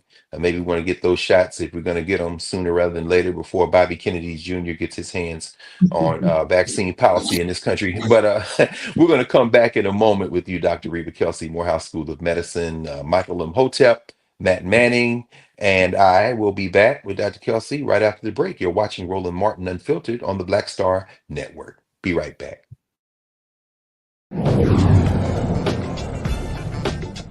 What's up, y'all? Look, Fanbase is more than a platform. It's a movement to empower creators, offering a unique opportunity for everyday people to invest in Black-owned tech, infrastructure, and help shape the future of social media. Investing in technology is essential for creating long-term wealth and influence in the digital age. The Black community must not only consume tech, we must own it. Discover how equity crowdfunding can serve as a powerful tool for funding Black businesses, allowing entrepreneurs to raise capital directly through their community through the Jobs Act.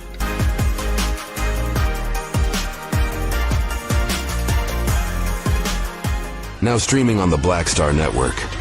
I was challenged by my uncle early on, before I even had a career. Like, I was maybe 8 years old, and my uncle said, "What do you want to do?" And I told him I wanted to be a rapper.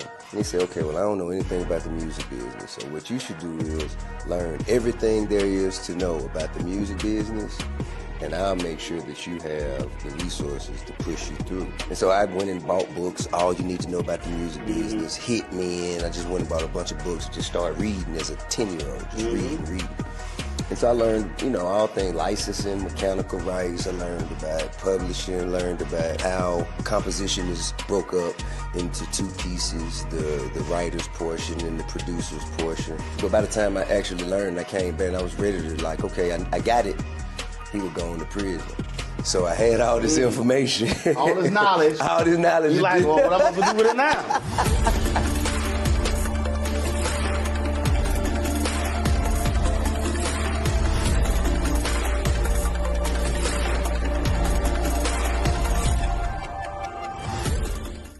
This is Tamala Mann. And this is David Mann. And you're watching Roland Martin Unfiltered.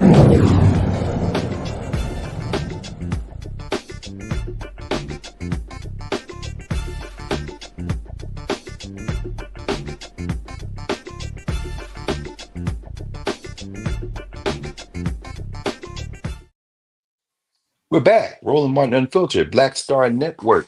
Last program of the year for the Fani panel, and we're back with Dr. Reba Kelsey.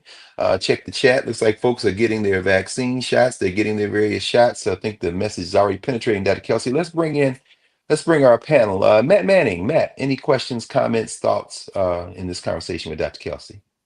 Yeah, I have a couple questions and a couple thoughts. First are your glasses are fly. I like those. But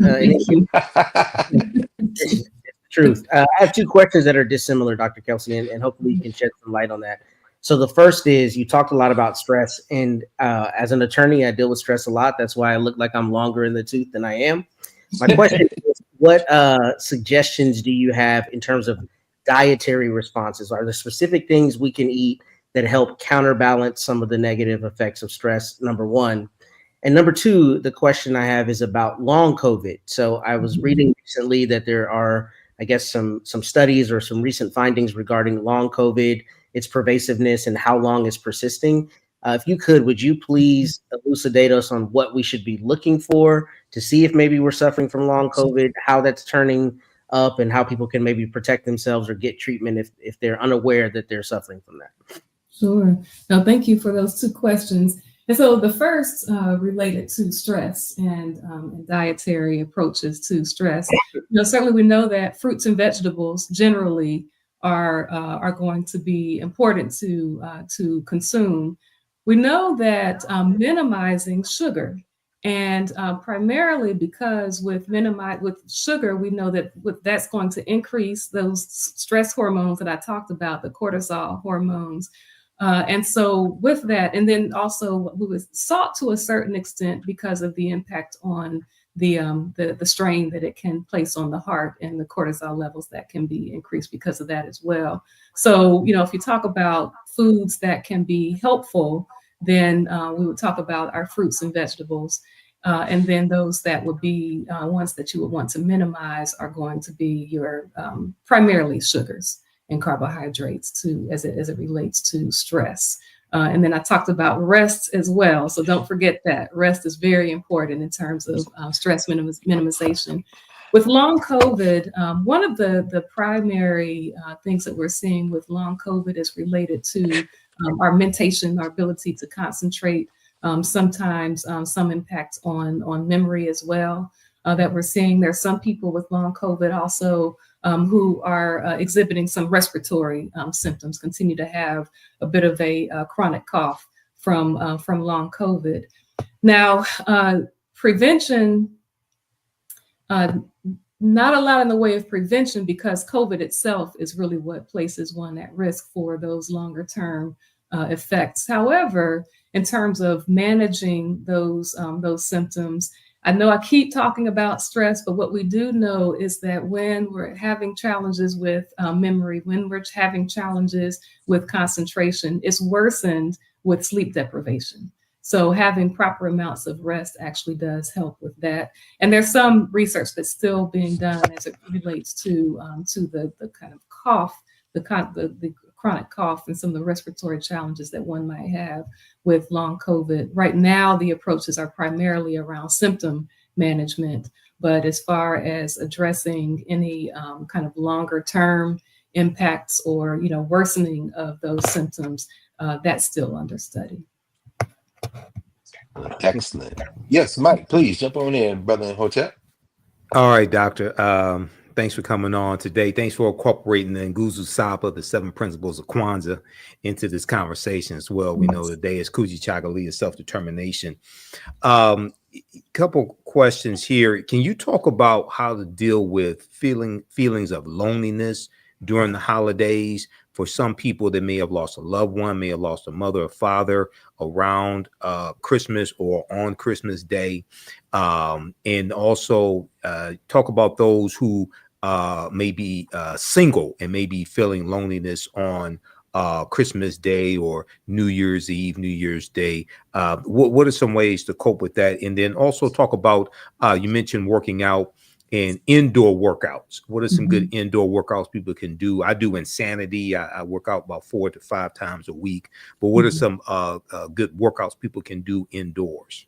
Yes. Yeah, now that's a very good question about loneliness. That is something that around the holidays that people do struggle with, particularly those who've had family members who have transitioned either recently or not. Just that thinking about times that were spent historically with loved ones around the holidays. So Some of the things that people have found helpful is, one, to spend some time reflecting on the positive relationship, those the positive elements of those relationships among those who have transitioned.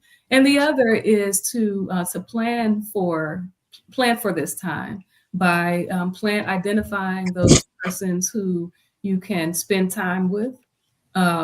If there are other family members, or if there are other friends. And so there's some pre-planning in anticipation of some loneliness that one might feel around this time of the year.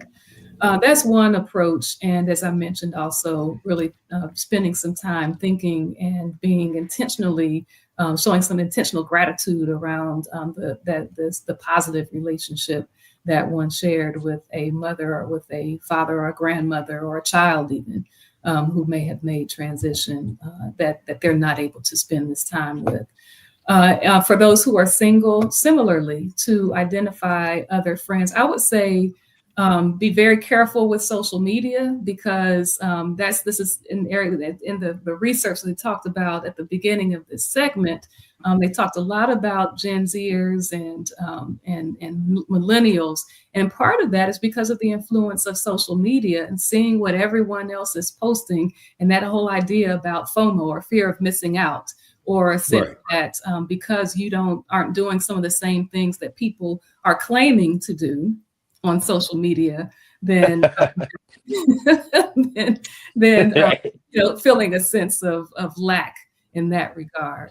So those would be some of the tips. So the connectedness that one might feel from social media, that to the extent that might be helpful, engage, but to the extent that it may be harmful, pay attention to your body, pay attention to how you're feeling, and back off of it when that's necessary, and you're feeling that it's doing more harm than good. All right, thank you. Sure. Thank you, Mike. Thank you, Matt. And Dr. Kelsey, before you go, just a kind of unrelated moment, but folks may not know, you are the president of the Southern Region of the Association for the Study of Classical African Civilizations, ASCAC. Oh, And ASCAC. we know ASCAC. Yeah, Mike knows. Yes, sir. She's Southern Regional President. And we know the last day of Kwanzaa, of course, January 1st, is also the birthday of John Henry Clark. The last day of Kwanzaa is his annual birthday. He turns 110 this year.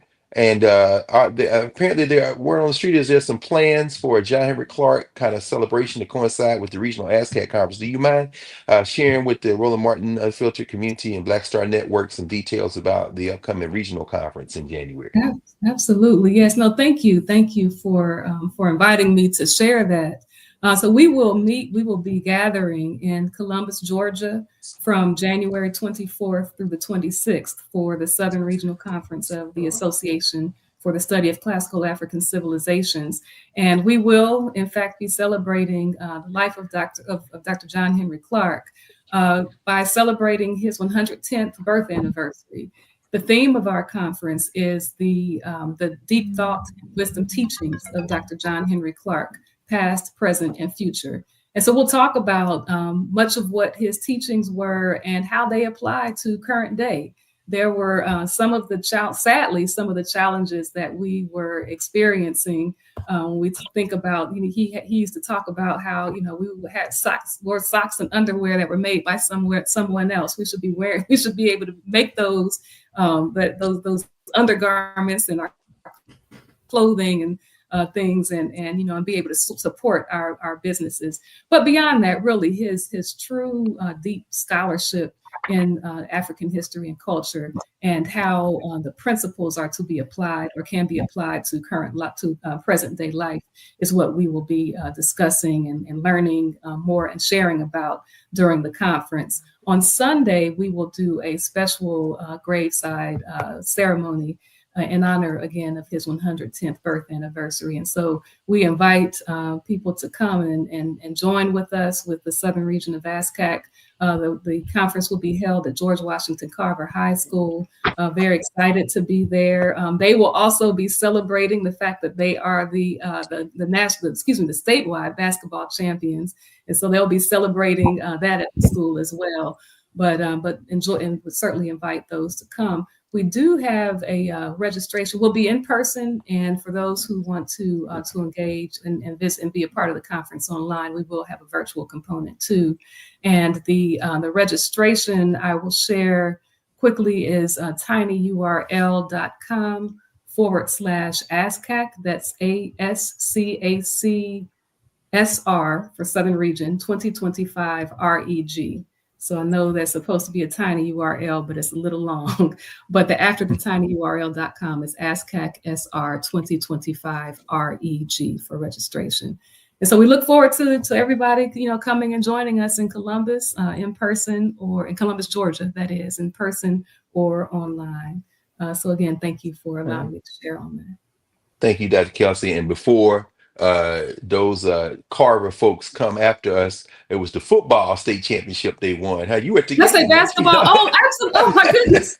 Yes, football. Yes, please. Football. Yes. Yeah. That's right. Boy, Yes, we're the state football champions. Yeah, no, I don't want them Georgia Negroes come knocking on your door. It's all right. Right. So anyway, all right, y'all. Of course, I know this is the last day of the year for the Friday panel. So as always, Brother Matt, Brother Michael, and thanks for joining us, Dr. Kelsey.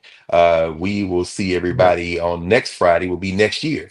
So thanks for joining us tonight. And we will say goodnight. Thanks, Carol. Thanks, Keenan. Thanks the entire staff. Roland, get some rest, brother. Oh, and by the way, on the way out, why don't y'all hit that like button? Just go ahead and hit that like button if you can. Roland Martin Unfiltered here on the Black Star Network. And with that, we'll sign out the way Roland signs out. Holla.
Folks, Black Star Network is here.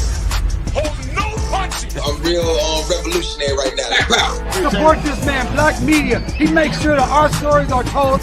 Thank you for being the voice of Black America, Roland. Stay black. I love y'all. All momentum we have now, we have to keep this going. The video looks phenomenal. See, there's a difference between Black Star Network and Black-owned media and something like CNN. You can't be Black-owned media and be scared. It's time to be smart.